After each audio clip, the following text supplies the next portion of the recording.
সবাই কেমন আছো? আশা করছি সবাই বেশ ভালো আছো। তুলি সংসারে সবাইকে অনেক অনেক ওয়েলকাম। চলে এসেছি আবার একটি নতুন ব্লগ নিয়ে। তবে আজকের ব্লগটা একটু অন্যরকম। তোমরা দেখতে থাকো প্রথম থেকে একদম শেষ পর্যন্ত ভিডিওটা। আশা করছি আজকের ব্লগটাও তোমাদের বেশ ভালো লাগবে।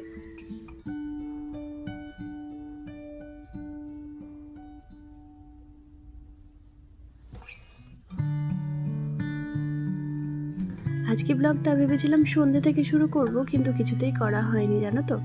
তো তারপর সব শেষে একদম খাওয়া দাওয়া করে নিয়ে মোটামুটি ওই 11টা মতো বাজে, 11টা বাজে 10।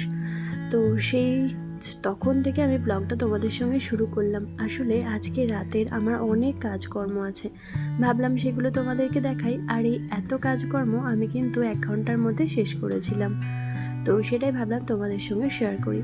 প্রথমে এখানে দেখছো বেশ কয়েকটা বাসন জড়ো হয়ে গেছে খাওয়া দাওয়ার পর। এগুলোই আগে প্রথম ধুয়ে নিচ্ছি। যদি এগুলো সন্ধ্যে থেকে একদম চা খাওয়া থেকে বাসনগুলো ছিল, কিন্তু সেগুলো একদমই ধোয়া হয়ে ওঠেনি, তো সেটাই প্রথমে ধুয়ে নিচ্ছি। তারপর তোমাদের দাদা এনেছিল মাংস, কারণ কি কালকে আছে ইন্দুর একটা প্রোগ্রাম, সঙ্গে গানের পরীক্ষা। তো সেই জন্য মাংস রান্না করব বলেছিলাম, ওই কারণে নয়, এমনি এক তরকারিতে রান্না হয়ে যাবে সেই রকম। আর মাছটা যদিও ফ্রিজে ছিল, কিন্তু কি বলো তো, এত দিন ধরে মাছ খাচ্ছি তো সেই জন্য আর খেতে ইচ্ছে করছে না। তো তাই ওকে বলেছিলাম মাংসটা এনে রেখে দিতে, তাহলে আমার ধুয়ে রেখে চটপট করে রান্না করতে সুবিধা হবে। আর সেই মাংস রান্নার জন্য যা কিছু লাগবে সেই সমস্ত কিছুটাই আজকে গুছিয়ে রেখে দেবো। আর সেই জন্যই 11টা থেকে কাজ শুরু করেছিলাম। তো মোটামুটি এখানে মাংসটা ধুয়ে নিয়েছি, সঙ্গে যেটুকু যা বাসন ছিল সেগুলো ধুয়ে নিয়েছি। আর ভাত খাওয়ার যে বাসনগুলো সেগুলো যদিও ধুইনি, সেগুলো রাখাই আছে, কালকে আমার যে কাজে দিদি সে এসে ধুয়ে দেবে। তো তারপর এখানে দেখো মাংসটা ধুয়ে নিয়ে আদাটাও এখানে কেটে নিচ্ছি, কারণ আদাটা বেটে নেব। আর এই আদাটা জানো তো একদম কচি আদা ছিল, তো বাটার পক্ষে কিন্তু বেশ সুবিধা ছিল। তো ছাড়াতেও সেরকমভাবে হয়নি, খোসা সেরকম ছিল না, একটু আধটু নোংরা ছিল, ওই জলে বেশ ভালো করে ধুয়ে নিলেই উঠে যাচ্ছিল। তাও আমি একটু আধটু ছাড়িয়ে নিলাম। আর তারপর আদা, টমেটো সমস্ত কিছু একটা করে পেস্ট করে আলাদা আলাদা করে রেখে দেবো। আর মাংসর জন্যই কেন একটুখানি বেশি আমি আদা বেটে রাখছি। আসলে কি সকাল সকাল উঠেই তো রান্না বান্না করতে হয়, তার জন্য আদা একটু করে আমি বেটেই রেখে দিই, আমার রান্না করতে সুবিধা হয়। তো এইভাবেই আমি ভাবলাম এই ভিডিওটা তোমাদের সঙ্গে শেয়ার করি। মাত্র 1 ঘন্টা হাতে সময় নিয়ে কী করে সমস্ত কাজটা গুছিয়ে নেওয়া যায় সেটাই তোমাদের সঙ্গে শেয়ার করব।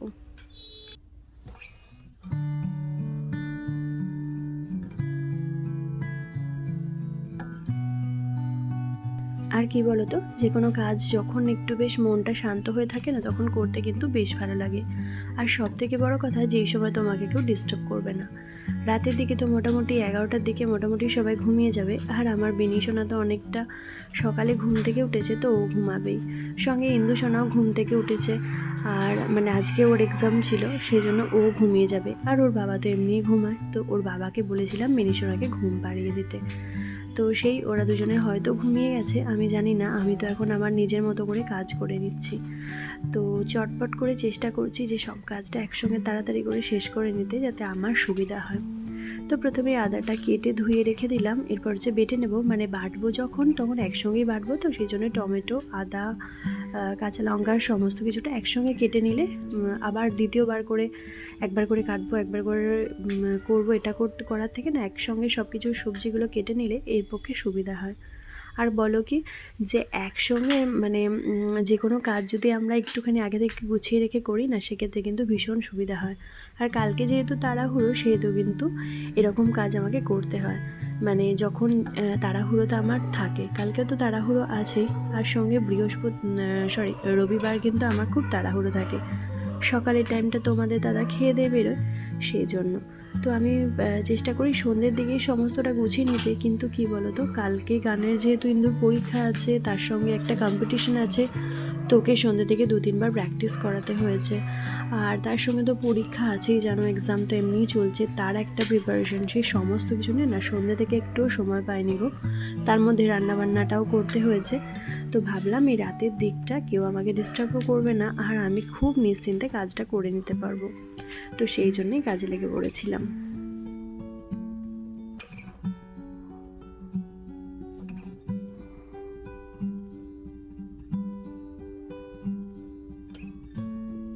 তো এদিকে তোমাদের সঙ্গে কথা বলতে বলতে কিন্তু আমার বেশ টুকটুক করে একটু করে কাজ হয়ে যাচ্ছে। আর এখানে এই যে 3টে পেঁয়াজ নিয়ে নিয়েছি মাঝারি সাইজের, বলবো না, বেশ বড় সাইজেরই। তো এই পেঁয়াজ 3টেকে একদম মাংসর জন্য কেটে রেখে দেবো। আর অনেক সময় জানো তো এরকম মাংসর জন্য পেঁয়াজ আমি কেটে রেখে দিই, তার ফলে না ভীষণ সুবিধা হয়। কি বলো তো, হুট করে মাংসটা মানে যদি বলে মাংস তো সবসময় খুব একটা নিয়ে আসা হয় না, কিন্তু রাতের দিকে নিয়ে এসে যদি সেটা সকালের দিকে রান্না করা হয় সেই মুহূর্তে আমি পেঁয়াজটা কেটে রাখি। আর এই সময় পেঁয়াজটা কেটে রাখলে না পেঁয়াজে কিন্তু একটা কন্টেনারের ভেতরে রেখে দিলে কিন্তু কোনো ফ্রিজে একটা স্মেল ওঠে পেঁয়াজে সেটাও ওঠে না, কিছুই হয় না, বেশ ভালো থাকে। কিন্তু একটা ভালো কন্টেনারেতে রাখতে হবে, ভালোই হোক খারাপই হোক সেটা কথা না, মানে একটা কন্টেনারেতে ঢাকা দিয়ে রেখে দিলেই সেটা কিন্তু বেশ ভালো থাকবে। তো এই যে আমি একটা বক্স পেয়েছি, তো তার মধ্যে পেঁয়াজটা রেখে দিলাম। আর রসুনটা তো আগে থেকে ওই যে ভিজিয়ে রেখেছি জলে। কেন বলো তো, রসুনটা আগে থেকে ভিজিয়ে রাখলে কিন্তু বেশ সুন্দরভাবে ছাড়াতে সুবিধা হয়। এটা তোমরা অনেকেই জানো, তাও আমি একবার বলে দিলাম। তো এই যে রসুনটা এবার সুন্দর করে ছাড়িয়ে নেব আর রসুনটা বাটির মধ্যে রেখে দেবো। তো দেখো রসুনটা কি সুন্দর টুক করে ছাড়ানো হয়ে গেছে। আসলে টুক করে ছাড়ানো হয়নি, অনেকক্ষণই সময় লেগেছে, কিন্তু দেখালো। তো সব কিছুটা তো ক্যামেরার সামনে দেখানোটা সম্ভব হয়ে ওঠে না, যতটুকু পারি ততটুকু দেখাই। আর তারপর এই যে মাংসটা এবার অনেকক্ষণ তো জল ঝরিয়ে রেখেছিলাম, তো এবার না মাংসটা এই যে অ্যালুমিনিয়ামের বাড়িটাতে রেখে দেবো। আসলে এই মাংসটা একটু বেশি ছিল, 1.5 কেজি মতো। তো আমার না একদম এত বড় একটা কন্টেনার ছিল না, ছোট ছোট আছে। এবার ছোট ছোট কতগুলোতে রাখবো সেজন্য ভাবলাম যে একটা এই অ্যালুমিনিয়ামের বাটিতে রেখে দিলে এর মধ্যে একটা ডিশ চাপা দিয়ে রেখে দেবো, তো বেশ ভালো থাকবে। তো এগুলো সমস্ত কিছু ফ্রিজে রাখবো, আস্তে আস্তে মানে আরও কিছু কাটা আছে সেগুলো কেটে নেব।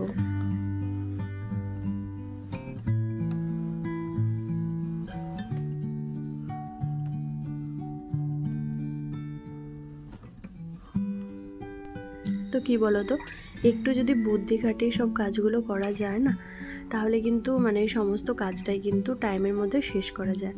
আসলে বুদ্ধি কাটিয়ে কি, আমি যদি এই কাজটা কালকে সকাল থেকে শুরু করতাম, আমাকে তো মোটামুটি 9:30টায় বেরোতে হতো, কিন্তু আমাকে ওই মোটামুটি 5:30 থেকে উঠে পড়তে হতো, তারপর সমস্ত কাজটা করে নিতে হতো না সেটা না, কিন্তু হতো।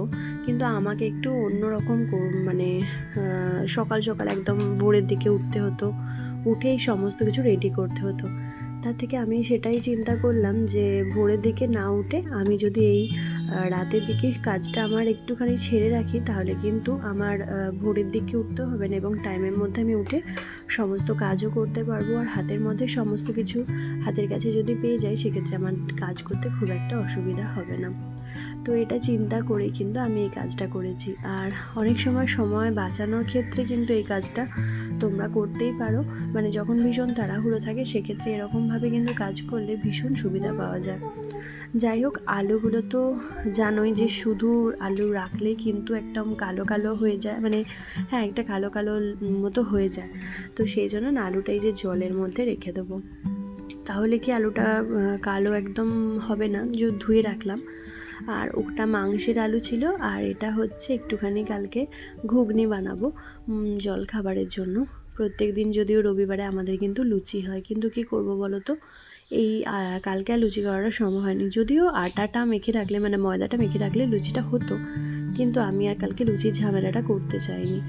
তো এই যে এমনি ঘুগনি করবো আর সঙ্গে মুড়িটা খেয়ে নেবে, তাহলেই হয়ে যাবে। আর এমনি তো বাড়িতে 2-1জন আছেও, কারণ আমার ভাই এসেছে, দিদির ছেলে এসেছে, তো তারা আছে। কারণ কি বলো তো, ওরা বেড়াতে যাবে, সেই জন্য ওরা এসেছে।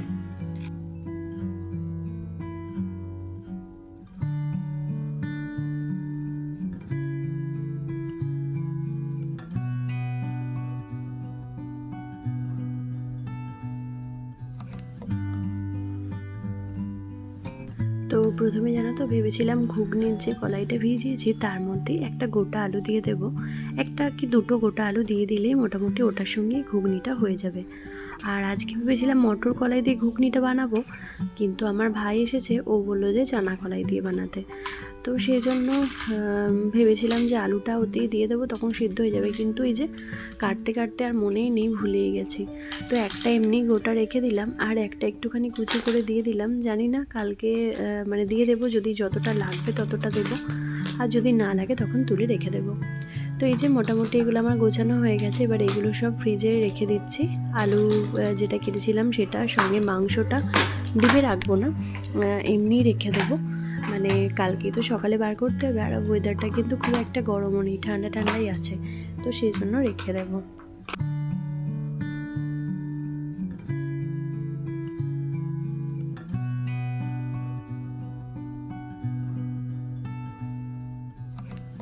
তো তারপরে এই যে বাটাবাটির কাজটা করে নিচ্ছি। যদিও বাটাবাটির কাজটা প্রথমে করে নিলেই বেশ ভালো হতো, কারণ মোটামুটি সবাই তো ঘুমিয়ে পড়েছে, এই মিক্সির আওয়াজে কিন্তু উঠেও যেতে পারে।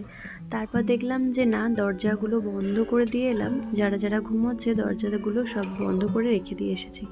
তার ফলে খুব একটা শুনতে পাবে না, আর রাত্রে তো এমনিও ফ্যান চলছে, অসুবিধা হবে না।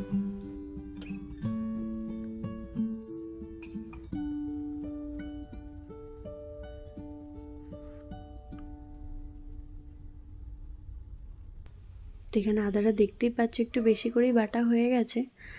ঠিক আছে, আমি কিন্তু এমনি বেশি করেই বাটি, আর একটু বেশি করেই বাটলাম ওই কারণেই যে মাংসতে তো একটু লাগবেই, সঙ্গে ওই যে 2-1 দিন আমার রান্না হয়ে যাবে।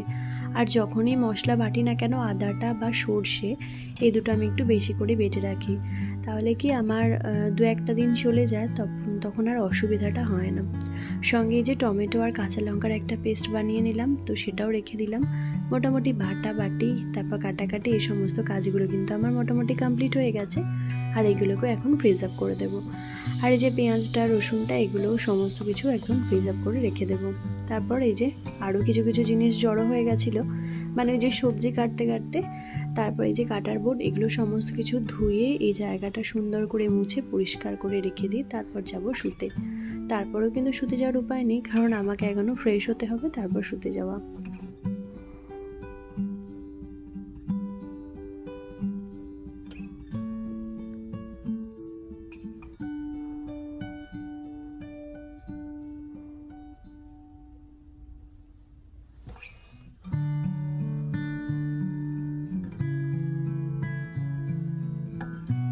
তো আমরা যারা হাউসওয়াইফ আছি তাদের কিন্তু সারাদিন সমস্ত কিছু কাজকর্ম করেই সময় কেটে যায়।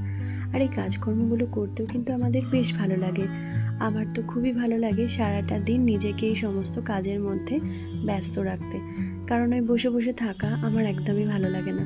তার থেকে মনে হয় সারাদিন যে কোনো কাজ নিয়ে একটা ব্যস্ত থাকি, আর তার মাঝখানে তো মেয়েদের সমস্ত কিছু কাজকর্ম সেগুলো সবই আছে। তো সেই সব নিয়ে ব্যস্ত থাকতে আমার কিন্তু বেশ ভালো লাগে। আর এই নিয়ে মানে সারাদিন এই নিয়েই চলতে থাকে, সারাটা দিনই। দুপুরের দিকে তো খুব একটা প্রায় দিনই ঘুম হয় না, আর মাঝে মধ্যে একটু আধটু ঘুম হয়, কিন্তু রাতের দিকটা একদম আমি 11টার দিকে শুয়ে পড়ার চেষ্টা করি। আজকে যেটা হয়ে ওঠেনি। যাই হোক, আমার সমস্ত কিছু মোটামুটি কাজ কমপ্লিট হয়ে গিয়েছিল। তো তারপর আমি রান্নাঘর থেকে বেরিয়ে যাওয়ার আগে আমি একটু কর্পূর জ্বালাই। তো জ্বালানোর পর তারপর আমি রান্নাঘর থেকে বেরিয়ে যাই। কিন্তু তখন মনে পড়লো যে আমি তো ঘুগনি করব, সেই কলাই চানা কড়াইটা ভেজানোই হয়নি।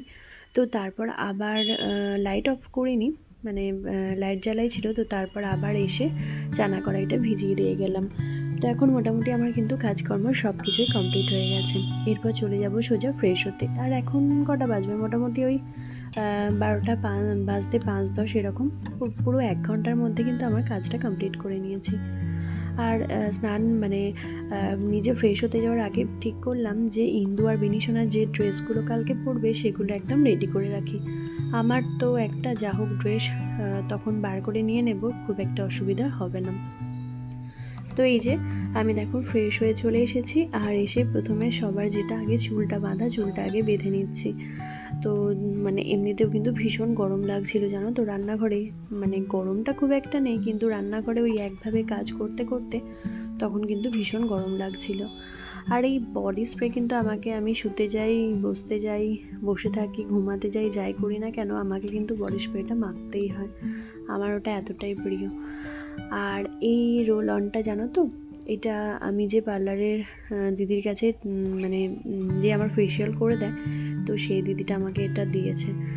আর আমার যে ডার্ক সার্কেল আছে না, এটার জন্য দিয়েছে, বলেছে একটু ম্যাসাজ করতে। তো এটা ম্যাসাজ করলে নাকি কমে যেতে পারে, জানি না হবে নাকি, কিন্তু আমাকে দিয়েছে বলে আমি এটা ইউজ করছি। আর এটা আজকেই দিয়েছে, মানে আগে দেয়নি, আজকেই দিয়েছে। তো আজ থেকে এটা ইউজ করা শুরু করলাম, দেখা যাক 1 সপ্তাহ কি 10 দিন ইউজ করে তখন বুঝতে পারবো কমছে কি কেমন হচ্ছে। আর ভিতরে এখনও যাইনি, মানে বেসিনের কাছেই ওখানে দাঁড়িয়ে দাঁড়িয়ে নিজে ফ্রেশ হয়ে চুল টুল বেঁধে নিলাম, কারণ ঘরের ভিতরে লাইট জ্বালে তো মেয়েরা ঘুমিয়ে গেছে, বিরক্ত হবে, ঘুম ভেঙেও যেতে পারে, তো সেই জন্য বাইরেই নিজে ফ্রেশ হয়ে নিলাম। আর এই রোল অনটা দেখি কীরকম, বলেছে যে একবার ক্লকওয়াইজ আর একবার অ্যান্টি ক্লকওয়াইজ এরকম করে ম্যাসাজ করতে, দেখা যাক কি হয়। তো এই সবে কাজ শেষ হলো, এখন 12টা 15-20 বেজে গেছে, এরপর শুতে যাব।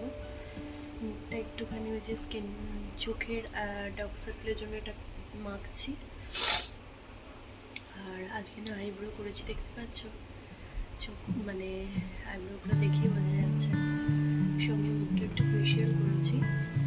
তো চলো এরপর শুয়ে পড়ি, আর পরের দিনের নতুন ব্লগে আবার তোমাদের সঙ্গে দেখা হবে।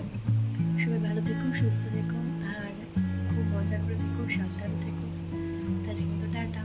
চলো, মেয়েরা ঘুমিয়ে গেছে, সেটা তোমাদের সঙ্গে দেখিয়ে দেবো। তো এই যে দেখো 12টা বাজছে, 12টা 5 এরকম।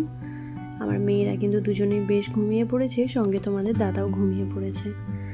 তো মোটামুটি 1 ঘন্টার মধ্যে কিন্তু আমি আমার সমস্ত কাজটা শেষ করে নিয়েছি। তো এই ছিল আজকের রুটিন। কেমন লাগলো অবশ্যই জানিও। এতক্ষণ যারা আমার ভিডিওটির সঙ্গে থাকলে তাদেরকে জানাই অসংখ্য ধন্যবাদ। সবাই ভালো থেকো, সুস্থ থেকো। খুব শিগগিরই দেখা হবে আবার একটি নতুন ব্লগে। আর আজকের ব্লগটা কেমন লাগলো জানিও একটা কমেন্টের মাধ্যমে। ভালো লাগলে একটা লাইক করো। তো আজকের মতো টাটা।